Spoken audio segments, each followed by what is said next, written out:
Michel Chancy est vétérinaire de formation. Il a été secrétaire d'État à la production animale de 2008 à 2016. Il est également membre fondateur de Vétérimed, une ONG haïtienne spécialisée en santé et production animale. Il a été membre du conseil d'administration de cette même ONG de 1991 à 2008 et ensuite de 2016 à nos jours.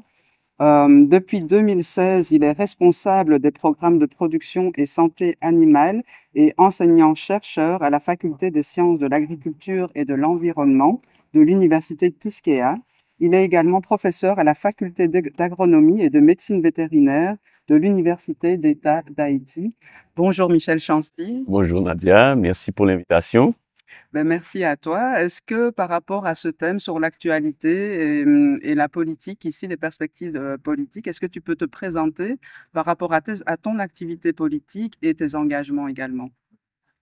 Bon, comme tu l'as dit, je suis vétérinaire de formation et j'ai toujours travaillé dans le développement rural. Et j'ai travaillé avec des organisations paysannes, avec des ONG qui encadrent ces organisations paysannes. Et j'étais aussi membre du gouvernement pour développer des politiques par rapport à l'élevage, par rapport au développement rural en général. Et aujourd'hui, mon action est surtout à l'université où on réfléchit sur la problématique du développement et la contribution de l'université, du monde universitaire à résoudre les problèmes, on pourrait dire, de développement économique du pays. Problèmes qui finalement sont à la base de toute la crise politique que nous vivons. Donc c'est à partir de cette position de professionnels engagés auprès d'associations paysannes, de groupes d'éleveurs et du secteur privé également, que je vais, disons, partager mes réflexions et les perspectives que je vois par rapport à la situation grave dans laquelle se trouve le pays. Ok, merci. Et donc, par rapport au contexte qui est en effet très grave ici, euh, quelle est ta vision de ce contexte, de cette crise? Donc, quels sont les acteurs concernés? Euh, Qu'est-ce qui fait que cette crise perdure dans le temps? Bon, ce qu'on retient, ce qui est connu, c'est c'est une crise de gouvernabilité. Le pays n'a pas d'autorité légitime. Le processus démocratique a été complètement interrompu. Les actuels dirigeants n'ont aucune légitimité légale ni légale et ils sont là, ils sont de fait. Ils sont soutenus par une partie de la communauté internationale qui est en grande partie responsable de cette crise et de l'aggravation de cette crise. Et puis, en attendant, la population est victime de ce manque de gouvernabilité qui a permis à des groupes de gangsters, des groupes de la criminalité internationale de prendre le pays en otage, d'organiser des kidnappings massifs, des zones de terreur et de non-droit, et qui fait aussi que la situation économique, toute l'activité économique est paralysée, le pays est coupé en plusieurs morceaux, où il y a la difficulté des déplacements, et donc tout le commerce, tout l'approvisionnement des biens, toute la production agricole a d'énormes difficultés à circuler, ce qui a appauvri la population. Et puis, en arrière-plan, la communauté internationale a trouvé une solution, c'est de faciliter l'exil massif des gens qui s'étaient déjà résignés à s'aventurer sur la mer ou dans des circuits très douteux pour sortir du pays. Et puis maintenant, une fuite des cadres et de la population en général pour échapper à cet enfer. Mais aussi une quantité de gens qui continuent à croire dans le pays, qui sont engagés, qui continuent à lutter, à s'organiser et à proposer des solutions. Donc aujourd'hui, ce qui est le plus grave, c'est la situation sécuritaire. Et l'État ne rend plus aucune de ses fonctions en termes de sécurité de la population. La population est livrée à elle-même. Les gens s'organisent avec des brigades de vigilance, des brigades d'autodéfense. Et puis, voilà, il y a, devant cet échec, les gens qui sont au gouvernement n'ont trouvé aucune seule alternative, c'est de demander une intervention étrangère pour les aider à faire leur travail. Mais alors qu'ils sont responsables, on pourrait dire, de la dégradation et des mesures qui ne sont pas prises pour essayer d'enrayer cette crise sécuritaire. Et donc, la situation économique était tellement grave, et elle est tellement grave depuis des décennies, et bien, tout ça a alimenté ce climat, et tout ça a permis aussi à des groupes mafieux et de prendre pied, parce que ils ont la population en otage, cette misère, bah, certains ont décidé donc de s'allier à ces groupes-là, puisque c'est leur seul échappatoire, et donc se sont aussi criminalisés. Et donc, par rapport à ces groupes armés, tu me disais que, en fait, ils ne peuvent pas vraiment durer dans le temps. Leur organisation ne peut pas vraiment durer dans le temps parce qu'au niveau de la gouvernance, ils n'ont pas assez de compétences et de moyens. Mais quelle est ton analyse par rapport à ça? Alors, je pense que je vais nuancer un petit peu ce propos, hein. Et aujourd'hui, les groupes armés ont un niveau d'organisation beaucoup plus sophistiqués qu'au début quand ils sont apparus. Ils sont apparus d'abord par, on pourrait dire, des manipulations politiques. Certains politiciens, plusieurs politiciens, hein, pour pouvoir assurer leur élection ou leur influence, ont armé des groupuscules ou des partisans, hein, pour pouvoir imposer leur vision. Et puis, il y a eu une réaction d'autres groupes de politiciens qui se disaient, ben, si eux, ils sont armés, ben, nous aussi, on va s'armer. Puis, c'est comme ça que ont commencé les premiers groupes. Mais il faut dire qu'il y a eu une tradition depuis la dictature où l'armée d'Haïti et le gouvernement, ne voulant pas toujours avoir à faire la sale besogne, ont toujours eu des groupes, des milices ou des gens qui doivent faire la sale besogne et qui sont armés. Donc, il y a une tradition d'utiliser la violence comme moyen de domination. Et dans le secteur privé haïtien, une partie du secteur privé, eh bien, d'abord sous une forme d'autodéfense, mais aussi pour assurer les circuits de contrebande, eh bien, les gens se sont aussi armés. Donc, il y a eu une prolifération de ces groupes armés et certains dirigeants, certains présidents, en arrivant au pouvoir, se sont dit, ben, si tous ces gens sont armés, ben, moi aussi, je dois avoir à plus de la police et avoir aussi quelques milices armées pour pouvoir assurer mon pouvoir politique. Et c'est comme ça que tous ces secteurs, hein, des politiciens, des hommes d'affaires, des dirigeants, se sont armés. Mais pour s'armer, il faut avoir des moyens. Et le moyen le plus facile, c'est le trafic de drogue. Donc, il y a eu donc une alliance entre tous ces groupes qui n'étaient peut-être pas nécessairement des dealers de drogue au départ, mais avec la mafia internationale, parce que c'est la seule façon de trouver des armes. Il faut de l'argent, et pour trouver de l'argent, il faut de la drogue. Et c'est comme ça que la drogue et la criminalité internationale est rentrée et a pris en otage ces mêmes collaborateurs. Aujourd'hui, beaucoup de ces politiciens, soit ils sont devenus des dealers de drogue, soit doivent travailler avec ces dealers de drogue. De toute façon, ils ne sont plus maîtres de leurs actions parce que on sait qu'au niveau international, dans toute l'Amérique latine, que ce soit la Colombie, le Venezuela, le Honduras, et il y a une liaison avec le grand marché nord-américain et le marché européen. Donc, Haïti est devenu une plaque tournante de la drogue, et ça depuis plusieurs décennies. Et une plaque tournante qui était plus ou moins bien régularisée ou bien contrôlée par d'abord les autorités de l'armée d'Haïti, etc., mais au fur et à mesure, avec beaucoup d'acteurs différents.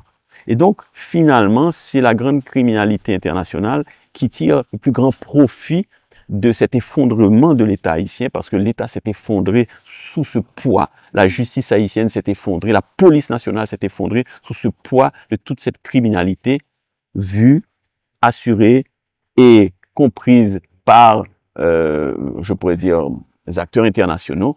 Et donc, beaucoup de pays ont été victimes, mais le fait que la société haïtienne soit tellement peu solidaire, eh bien, elle a été plus vulnérable encore.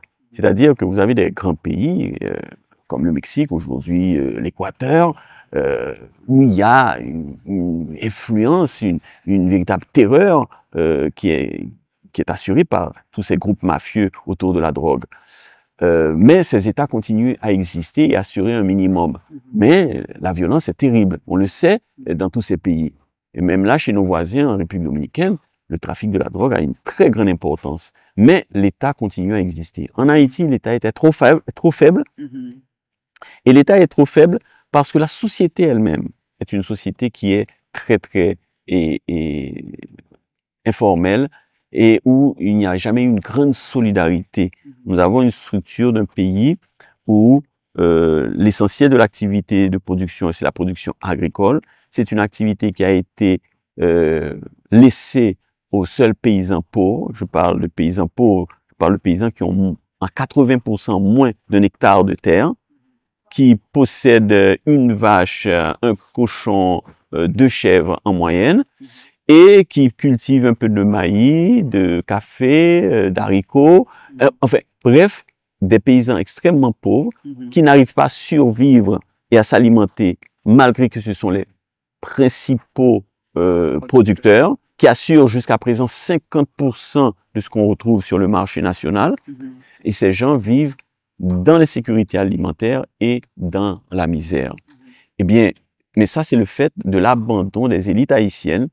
Je parle d'abord des élites économiques qui sont parfois propriétaires terriennes, mais qui ne font pas d'investissement, qui laissent les paysans prendre tout le risque. Eux, ils ne se contentent que de la spéculation, acheter et revendre, l'import et l'export, qui n'investissent pas dans la productivité et qui se contentent de parasiter, on pourrait dire, cette activité économique, et l'État haïtien de même. Et les classes moyennes haïtiennes, les intellectuels, sont toujours entre deux eaux, et la majorité se sont ralliés au système qui finalement exclut la très grande majorité de la population. Il y a encore 30 ans, on avait 80% de la population haïtienne qui était de la population paysanne. Aujourd'hui, on est à moins de 40%.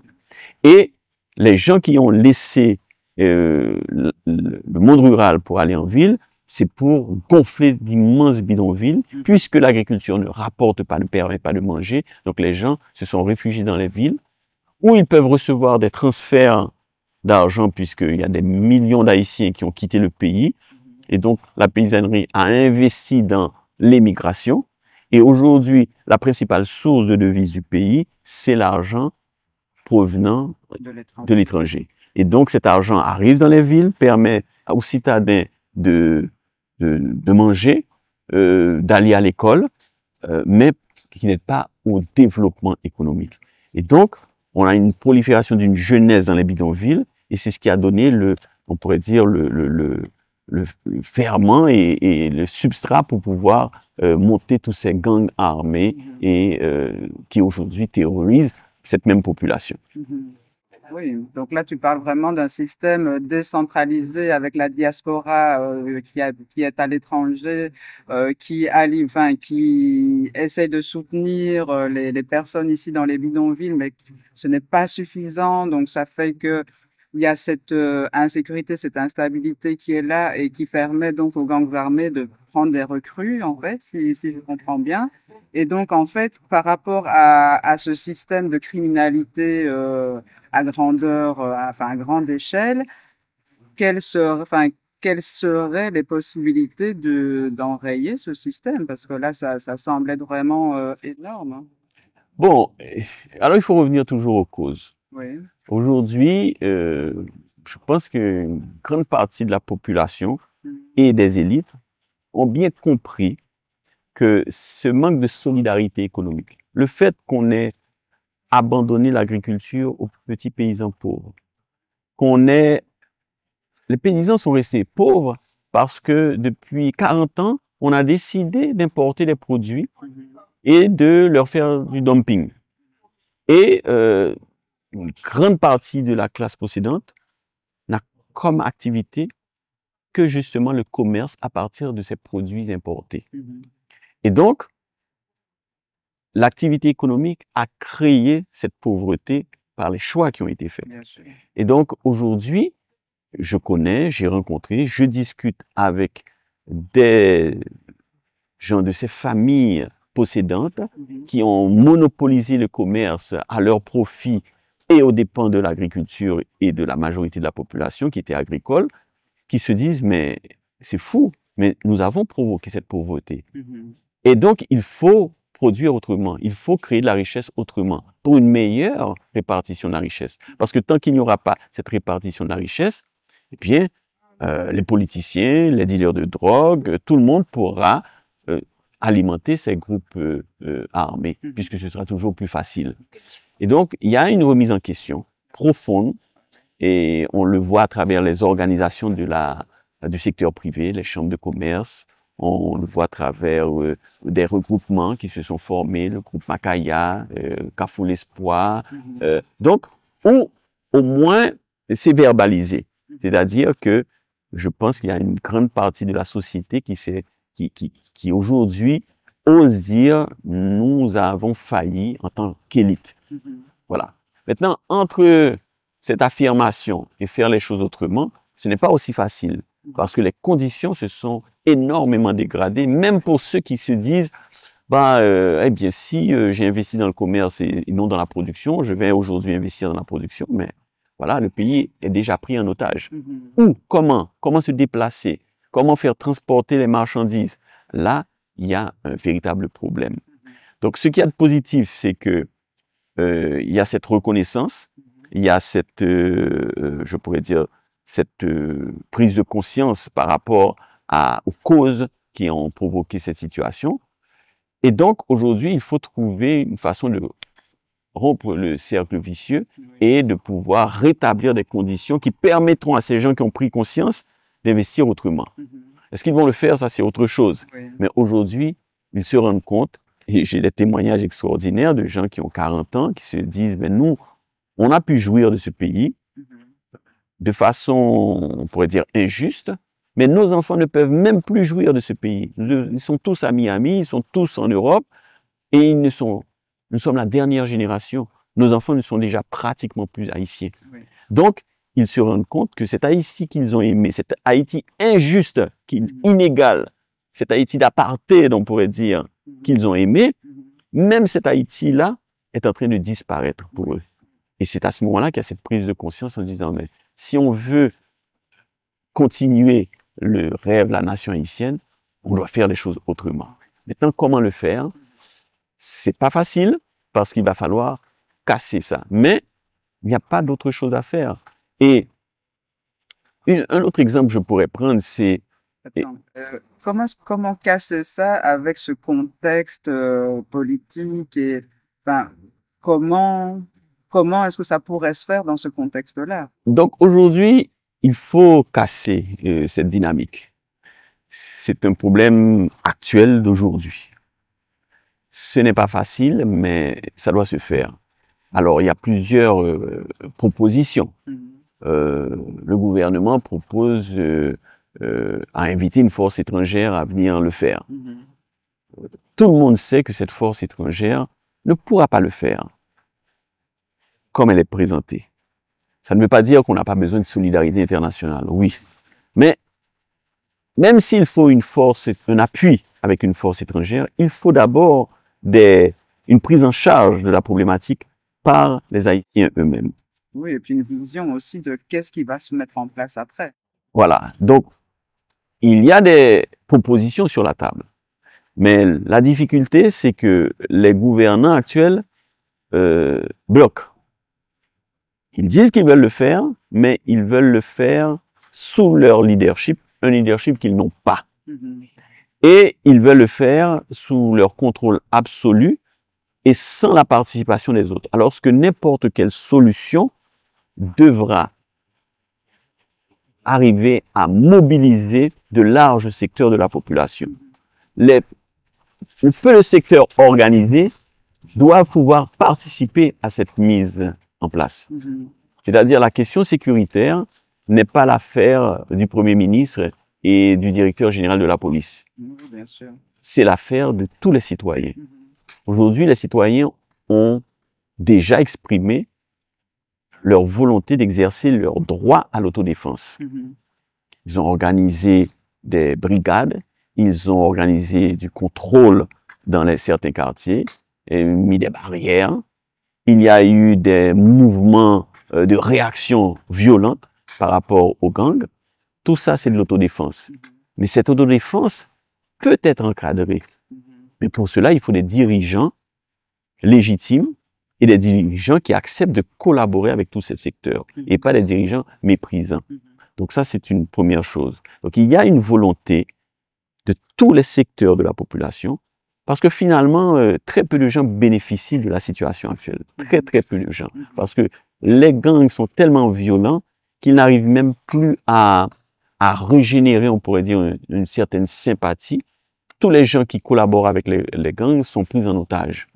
Donc, leur force est très, très, très fragile, mais quand en face, il n'y a rien, et il n'y a aucune organisation, à ce moment-là, ils paraissent d'une force disons, immense. Mais ça peut être mis à défaut avec un minimum d'organisation et de participation. Donc, aujourd'hui, c'est ce qu'il y a comme enjeu. C'est-à-dire, c'est d'arriver à ce que les Haïtiens arrivent à faire sauter les verrous de blocage qui aujourd'hui sont situés au gouvernement même et pouvoir réorganiser, on pourrait dire, un minimum de résistance. Et ainsi, s'il y a un appui international, à ce moment-là, ce sera beaucoup plus simple à résoudre. Il faut d'abord cette volonté. Aujourd'hui, c'est un des plus gros enjeux. Parce que, admettons qu'on démantèle les gangs, mais qu'est-ce qui va suivre? Quel type de société on va construire par la suite? Voici l'enjeu réel. Et pour cela aussi, il faut une participation de tous. Une Haïti décentralisée, où on arrête d'avoir Port-au-Prince comme seul centre de décision et qui mobilise tous les moyens et toutes les ressources pour tout décider.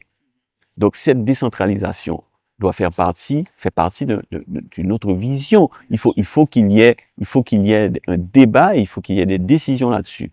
Aujourd'hui, avec un gouvernement ou des dirigeants qui ne voient que leur petit pouvoir personnel, ben, il est impossible d'imaginer une décentralisation.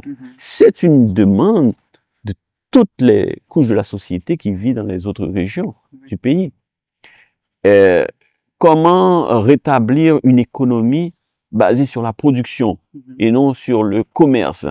Comment prendre des décisions pour une fiscalité plus juste?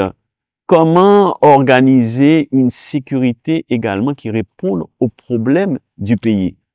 Quand il y a eu la première intervention en 94, on a créé la police nationale, mais c'est une police qui a été créée par des étrangers avec une vision hétéroclite. Nous avions une école américaine, une école argentine, une école française, canadienne, et chacun avec leur vision. Et on a une police qui est complètement désunie, qui a été créée, et puis avec sur des restants de l'armée d'Haïti. Donc, quelle police pour quel pays? Aujourd'hui, dans le monde rural, il n'y a aucune présence policière. Nous avons une police qui est à 95% urbaine. Le monde rural, qui représentait 80% de la population à l'époque, n'avait droit à aucun système de sécurité. Les gens se sont autorégulés. Mais aujourd'hui, si on doit repenser les forces de l'ordre, ben, il faut le faire en fonction de la majorité de la population. Comment sécuriser le bétail? Comment sécuriser les champs de bananes? Comment organiser la protection civile? Comment organiser la sécurité alimentaire? Comment organiser la sécurité face aux catastrophes? Mais tout ça, ça doit être débattu. Et ça ne peut pas se faire par une petite clique au gouvernement. Il faut appeler à une grande participation. Et là, il y a une autre responsabilité, c'est celle de la société civile. La société civile haïtienne est tellement désorganisée ou est tellement attentiste par rapport à les dirigeants. Je critique les dirigeants, mais en même temps, je n'ai pas de proposition en termes de société civile. Donc, une des grandes missions, un des grands enjeux aujourd'hui, c'est si on parle de participation, comment la société civile va participer à ce débat, comment la société civile va réclamer son droit à la participation si elle n'est pas organisée. Donc, dans le monde agricole, par exemple, il faut que les jeunes entrepreneurs, il faut que les paysans renforcent leur réseau, leurs organisations, pour réclamer, par exemple, plus de présence policière dans le monde rural, mais avec un type d'officiers de police qui ne sont pas ceux qui ont le profil des villes. Nous avions travaillé là-dessus au ministère dans les années 2014-2015 sur une proposition de la création d'un corps de police pour les sections communales pour le monde rural, avec un profil de policiers qui rappelle un peu ce qu'on pourrait avoir comme des officiers, on pourrait dire de protection civile, qui travaillent sur plusieurs plans avec plusieurs ministères. Ce sont les propositions qui ont été débattues et qu'il faut revenir là-dessus. Et ça, c'est le rôle, c'est une des principales revendications du monde paysan depuis plus de 20 ans, c'est la police rurale, la police pour les zones agricoles. Jamais ça n'a été fait. Et ça, il n'y a que les Haïtiens qui connaissent ce problème. Mais si on laisse la réorganisation des forces de sécurité à des étrangers, ils peuvent entendre, ils peuvent ne pas entendre, mais de toute façon, c'est notre responsabilité. Donc aujourd'hui, le plus gros enjeu pour les gens de la société, ce n'est pas de se plaindre, mais c'est de s'organiser pour réclamer un droit à la participation et pas participer pour participer, mais participer pour proposer à partir d'une réflexion. Et comment est-ce que, justement, cette participation, cette réflexion pourrait se mettre en place dans ce contexte vraiment difficile, premièrement au niveau sécuritaire, mais deuxièmement aussi au niveau du niveau d'éducation de beaucoup de personnes, au niveau de comment le manque de solidarité aussi parfois entre les personnes. Donc, comment est-ce que cette proposition pourrait se mettre en place de pouvoir vraiment organiser la société civile pour qu'elle puisse faire des propositions qui puissent se mettre en application? Bon, premièrement, ça se fait. Il y a beaucoup d'initiatives de la société civile. Pas assez, Oui. mais il y en a. Okay. Donc, il faut les renforcer. Je peux donner quelques exemples. Par exemple, à l'université Quisqueya, il y a eu toute une démarche pour organiser des consultations sur environ 400 des 565 sections communales du pays, où des réunions ont été faites avec des jeunes, avec des paysans, avec des autorités locales, pour essayer de faire une cartographie des problèmes et des solutions.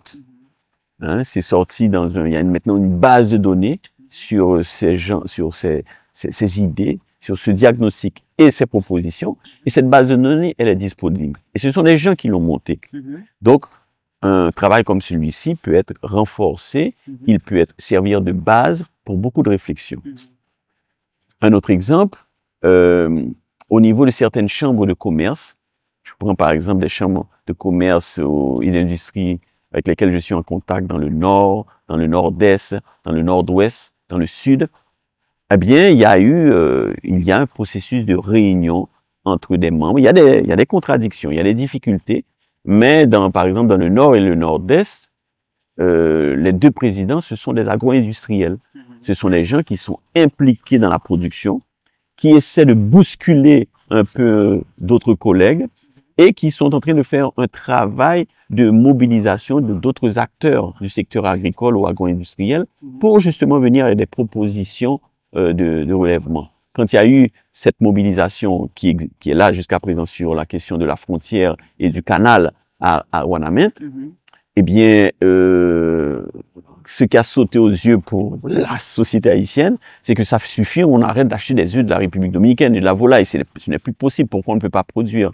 Bien, voilà que l'association des aviculteurs s'est remobilisée et un des acteurs, c'est le président de la Chambre de commerce du département du Nord. Ils ont lancé une campagne pour s'approvisionner en intrants, pour essayer de relancer la production. Il y a eu des réunions avec les ministères pour pouvoir trouver une certaine collaboration pour appuyer cette possible relance. Les résultats ne sont pas encore au rendez-vous, mais la mobilisation, elle existe. Et la concertation, elle existe. Donc, il y a moyen et il y a des initiatives pour que la société civile s'implique davantage sur le long terme, sur le moyen terme, mais aussi sur le court terme. Donc, c'est ce qu'il faut renforcer. Et il faut d'abord savoir que ça existe. Et je pense que il n'y a pas d'autre passage, il n'y a pas d'autre raccourci. Donc, c'est cette mobilisation qui peut se faire, qui est en train de se faire et qui peut déboucher sur plus de responsabilités pour une meilleure participation. Donc là, tu mets en avant l'université Quisqueya, le président de la Chambre de commerce. Donc, ce serait vraiment une mobilisation qui pourrait se faire à partir de ce type d'acteurs. Ou bien est-ce que tu vois d'autres acteurs qui pourraient participer à cette mobilisation? Bon, c'est la responsabilité de tous les acteurs. C'est-à-dire que dans le secteur privé, il y a des acteurs qui se mobilisent.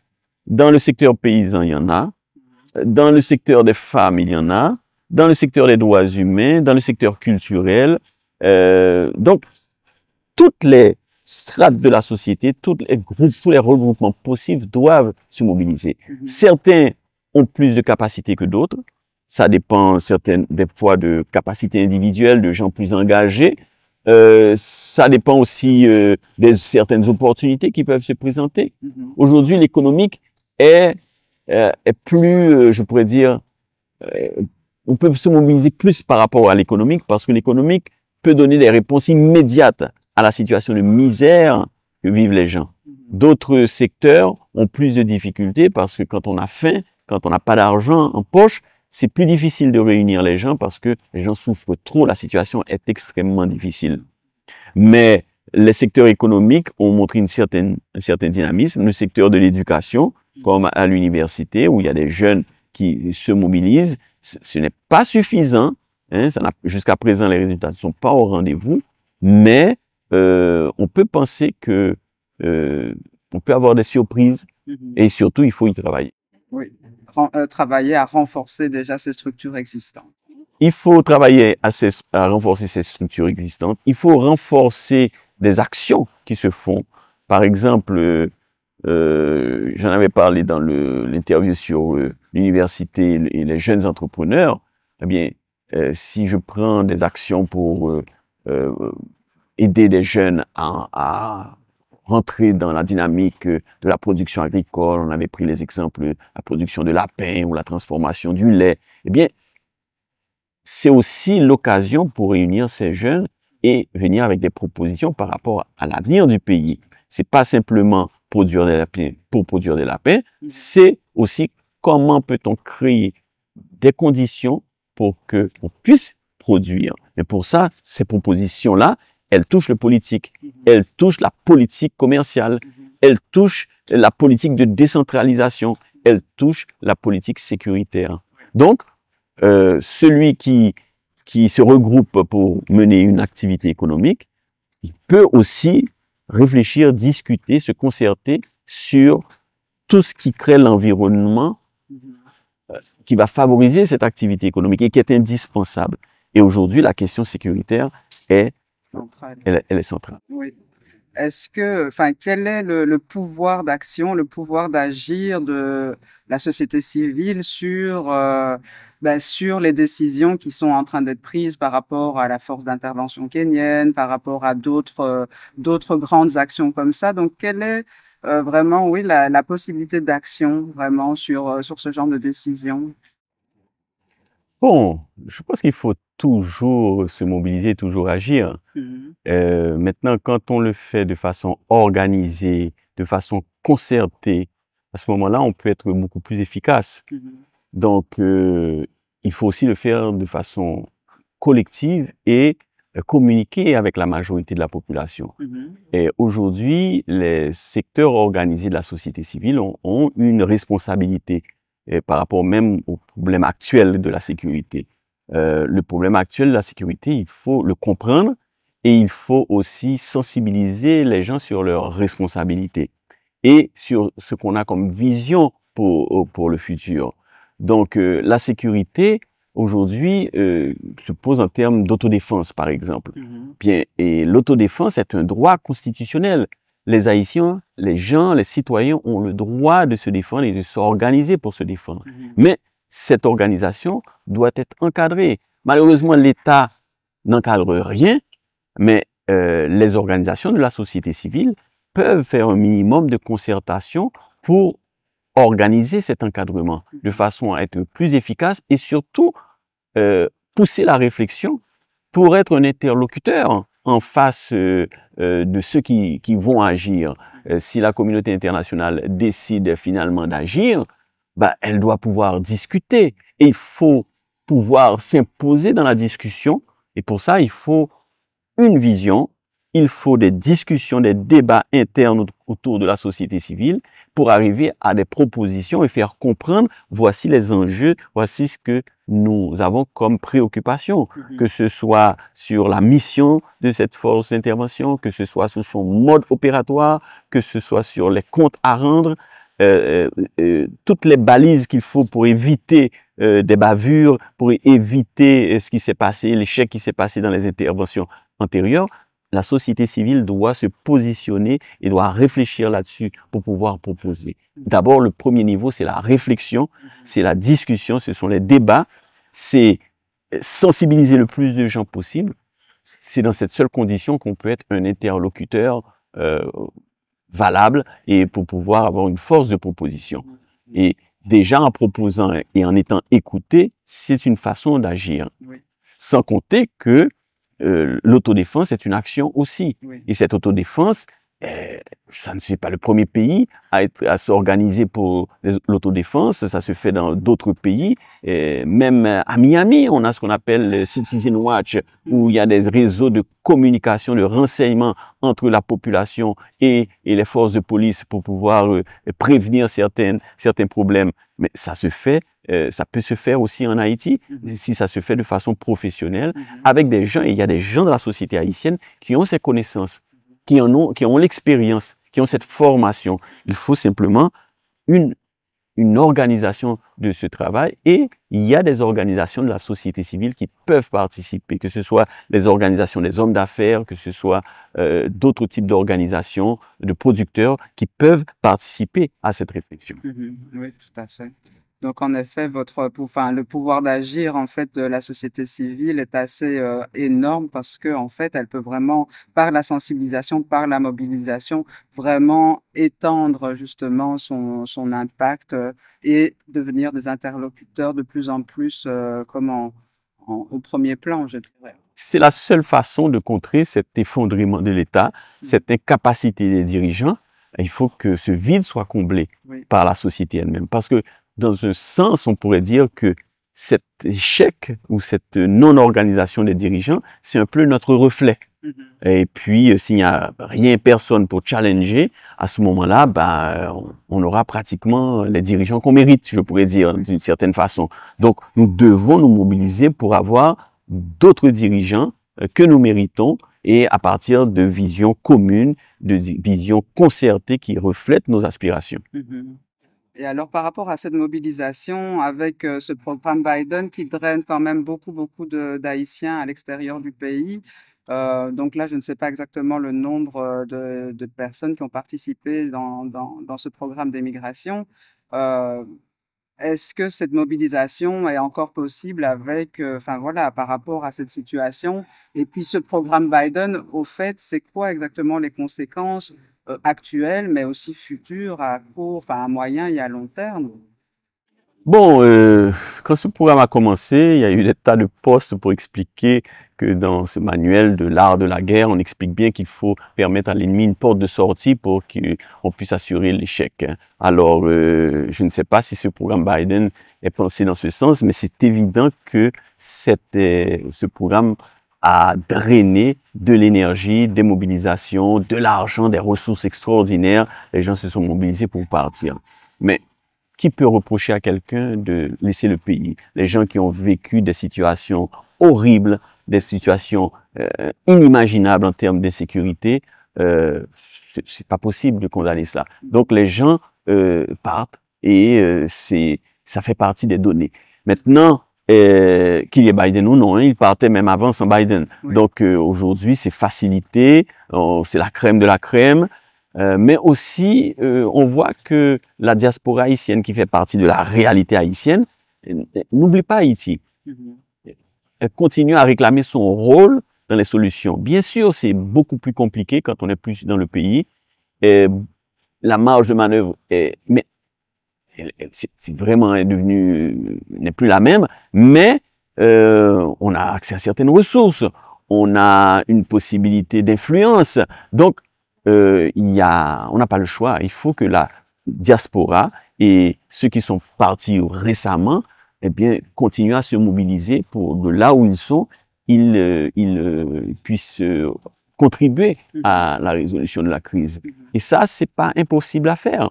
On a des exemples dans d'autres pays où finalement, si on prend le cas du Rwanda, où finalement c'est une bonne partie de la diaspora qui est revenue et qui a reconstruit ce pays. D'où le changement de langue, on est passé du français à l'anglais parce que voilà, il y avait une forte influence de diaspora anglophone et qui est revenue. Donc il y a l'histoire qui nous démontre que la diaspora, ce n'est pas nécessairement une perte sèche. C'est certainement une perte, dans notre cas, certainement, mais c'est la réalité, donc il faut compter sur cette réalité et en tirer le meilleur profit.